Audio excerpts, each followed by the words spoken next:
자기 성찰을 위한 명언 10가지. 첫째, 내 삶에서 가장 큰 장애물은 나 자신이다. 우리는 종종 성공하지 못하는 이유를 외부 환경이나 다른 사람들의 탓으로 돌리곤 합니다. 하지만 깊이 들여다보면 가장 큰 장애물은 바로 자기 자신인 경우가 많습니다. 우리의 두려움, 자기의심, 부정적인 생각들이 우리를 가로막는 보이지 않는 벽이 됩니다. 우리 마음속에는 나는 할 수 없어, 나는 자격이 없어, 실패하면 어떡하지와 같은 부정적인 자기 대화가 끊임없이 이어집니다. 이러한 내면의 소리는 우리가 도전하기도 전에 포기하게 만들거나 시도하더라도 온전히 집중하지 못하게 합니다. 결국 자신이 만든 심리적 장벽이 실제 장애물보다 더 크고 견고해지는 것입니다. 자신이 스스로의 가장 큰 장애물임을 인식하는 것은 매우 중요한 깨달음입니다. 이는 자책이 아닌 변화의 시작점이 되어야 합니다. 자신의 생각과 행동 패턴을 객관적으로 살펴보고 어떤 부분이 자신의 성장과 발전을 방해하는지 알아차릴 때 비로소 그것을 넘어설 수 있는 첫걸음을 내딛게 됩니다. 우리의 한계는 대부분 우리가 스스로 설정한 것이며 그것을 깨닫는 순간 무한한 가능성이 열립니다. 둘째, 자신의 약점을 인정하는 것이 강해지는 시작이다. 많은 사람들이 자신의 약점을 인정하는 것을 두려워합니다.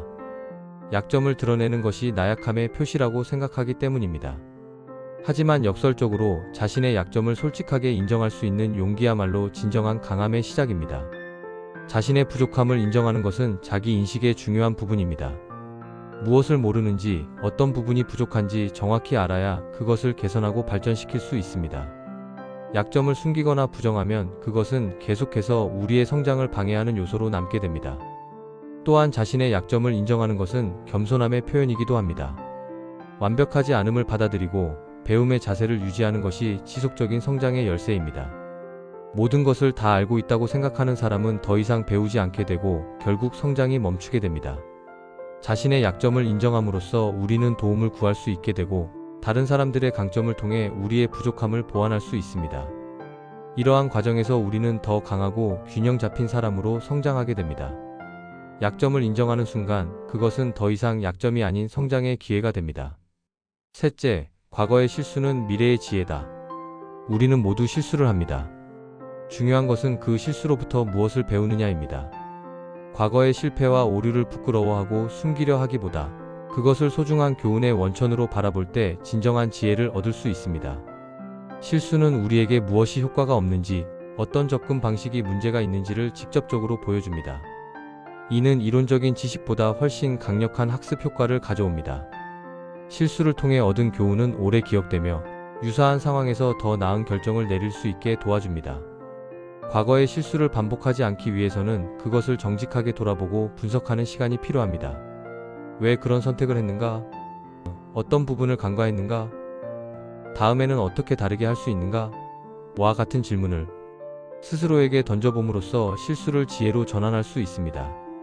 과거의 실수를 미래의 지혜로 바꾸는 과정은 자기 성찰의 중요한 부분입니다. 이를 통해 우리는 더 나은 판단력을 갖게 되고 같은 함정에 빠지지 않게 됩니다. 실수는 실패가 아니라 성장의 필수적인 부분임을 기억해야 합니다. 넷째, 남과 비교하지 말고 어제의 나와 비교하라. 현대 사회에서 우리는 끊임없이 다른 사람들과 자신을 비교하게 됩니다. 특히 소셜미디어의 발달로 이러한 비교는 더욱 심화되었습니다. 하지만 남과의 비교는 대부분 불행과 좌절감만 가져올 뿐입니다. 진정한 성장과 발전은 어제의 자신보다 오늘 얼마나 나아졌는지에 초점을 맞출 때 이루어집니다. 각 사람마다 출발점과 여건, 재능과 환경이 모두 다릅니다. 다른 사람의 결과만 보고 자신과 비교하는 것은 공정하지 않으며 자신의 고유한 여정을 존중하지 않는 것입니다. 중요한 것은 자신이 설정한 목표를 향해 꾸준히 나아가고 있는지, 어제보다 오늘 조금이라도 발전했는지에 관심을 두는 것입니다. 자신과의 비교는 더 건강하고 지속 가능한 성장을 가능하게 합니다. 작은 진전이라도 그것을 인식하고 축하할 때 우리는 동기부여를 유지하고 계속해서 앞으로 나아갈 수 있는 힘을 얻게 됩니다. 자신의 속도로 자신만의 길을 걸어가는 것이 중요합니다. 남들과의 경쟁이 아닌 자신과의 경쟁에서 이기는 것이 진정한 승리입니다. 다섯째, 내 마음의 소리에 귀 기울이는 시간을 가져라. 현대 사회는 끊임없는 소음과 자극으로 가득 차 있습니다. 스마트폰 알림, 소셜미디어, 뉴스, 업무 등 외부의 목소리가 너무 크고 많아서 우리는 종종 가장 중요한 목소리, 바로 자신의 내면의 소리를 듣지 못하게 됩니다. 내 마음의 소리에 귀 기울인다는 것은 조용한 시간을 만들어 자신의 생각, 감정, 욕구, 직관에 집중하는 것을 의미합니다. 명상, 일기 쓰기, 산책 또는 그냥 조용히 앉아 있는 시간 등을 통해 우리는 내면과 소통할 수 있는 공간을 마련할 수 있습니다. 이러한 내적 대화의 시간은 자신의 진정한 가치와 목표를 확인하고 삶의 방향을 재점검하는 기회가 됩니다. 우리는 종종 외부의 기대와 사회적 압력에 맞춰 살아가느라 자신이 진정으로 원하는 것이 무엇인지 잊어버리곤 합니다. 내면의 소리에 귀 기울일 때 우리는 자신의 진정한 열망과 원하는 삶의 모습을 다시 발견할 수 있습니다. 규칙적으로 자신의 내면과 대화하는 습관을 들이면 우리는 더 깊은 자기 이해와 삶의 만족도를 얻을 수 있습니다. 또한 중요한 결정을 내릴 때 더 명확한 지침을 얻게 되어 후회 없는 선택을 할 확률이 높아집니다. 여섯째, 불평하는 입술보다 감사하는 마음을 길러라. 우리는 쉽게 부정적인 것에 초점을 맞추고 불평하는 습관에 빠지곤 합니다. 무엇이 부족한지, 무엇이 잘못되었는지에 집중하다 보면 이미 가지고 있는 많은 좋은 것들을 간과하게 됩니다. 감사하는 마음을 기르는 것은 이러한 부정적인 경향을 바꾸는 강력한 방법입니다. 감사함은 단순한 예의나 형식적인 표현이 아닌 삶을 바라보는 방식을 근본적으로 변화시키는 태도입니다. 매일 감사할 것들을 찾고 인식하는 습관은 우리의 주의력을 긍정적인 측면으로 전환시키고 행복감과 만족감을 크게 증가시킵니다. 감사 일기를 쓰거나 하루를 마무리하며 감사한 일들을 되돌아보는 것은 이러한 습관을 기르는 좋은 방법입니다. 처음에는 큰 것들에 감사하다가 점차 작고 사소한 것들에도 감사함을 느끼게 될 것입니다. 아침에 마시는 따뜻한 차 한 잔, 창문으로 들어오는 햇살, 우연히 만난 친절한 사람 등 일상의 작은 축복들을 발견하게 됩니다. 불평과 감사는 동시에 공존할 수 없습니다. 감사함은 어려운 시기에도 희망과 긍정의 빛을 볼 수 있게 해주는 강력한 도구입니다. 일곱째, 자신의 한계를 정하는 것은 오직 자신뿐이다. 우리가 성취할 수 있는 것의 한계는 대부분 우리 스스로가 정한 것입니다. 나는 이런 일을 내 나이에, 내 배경으로는 할 수 없어라고 생각할 때 우리는 자신에게 보이지 않는 천장을 만들어 그 이상으로 성장하지 못하게 합니다. 진정한 한계는 우리가 생각하는 것보다 훨씬 더 멀리 있습니다. 역사적으로 불가능하다고 여겨졌던 많은 것들이 누군가의 도전과 의지로 인해 가능해졌습니다. 4분 이내에 1마일을 달리는 것, 달에 착륙하는 것, 인터넷을 통한 전 세계적 소통 등은 한때는 모두 불가능한 꿈이었습니다. 자신의 한계를 뛰어넘기 위해서는 먼저 그것이 실제 한계가 아닌 자신이 만든 심리적 장벽임을 인식해야 합니다. 그리고 내가 만약 한다면 어떨까? 라는 가능성의 질문을 던져보는 것이 중요합니다. 실패의 두려움, 타인의 평가에 대한 걱정, 익숙함에 대한 집착 등이 우리를 가두는 투명한 감옥이 됩니다.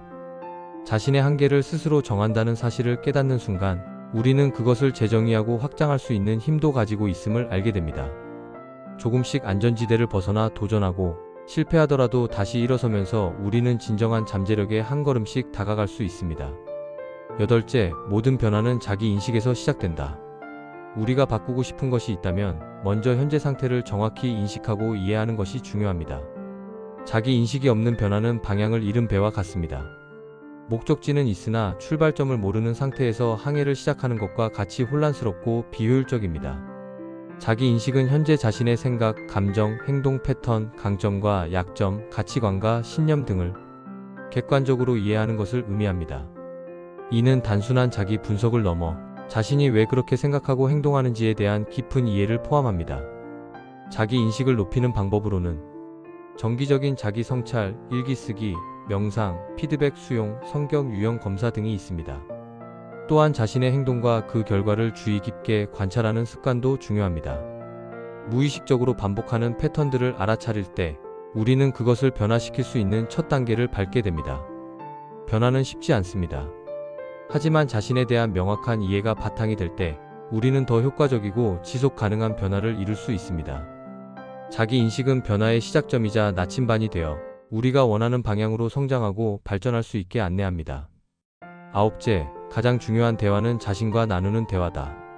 하루 종일 우리는 다양한 사람들과 대화를 나눕니다. 가족, 친구, 동료, 상사, 고객 등과 소통하며 많은 시간을 보냅니다. 하지만 종종 우리는 가장 중요한 대화 상대, 바로 자기 자신과의 대화를 소홀히 합니다. 자신과 나누는 대화, 즉 내적 대화는 우리의 자아상, 자존감, 결정, 행동, 감정 상태 등에 지대한 영향을 미칩니다. 우리가 스스로에게 하는 말, 자신에 대해 어떤 언어로 이야기하는지는 우리의 현실을 형성하는 강력한 힘을 가지고 있습니다. 부정적인 자기 대화 나는 항상 실패해, 나는 가치가 없어, 어차피 안 될 거야는 자신을 제한하고 가능성을 차단합니다. 반면 긍정적이면서도 현실적인 자기 대화, 이번에는 실패했지만 배울 점이 있어, 나는 노력하고 있고 성장하고 있어, 도전해볼 가치가 있어는 회복력과 성장 마인드셋을 길러줍니다. 자신과의 대화의 질을 높이기 위해서는 먼저 자신의 내적 대화 패턴을 인식하는 것이 중요합니다.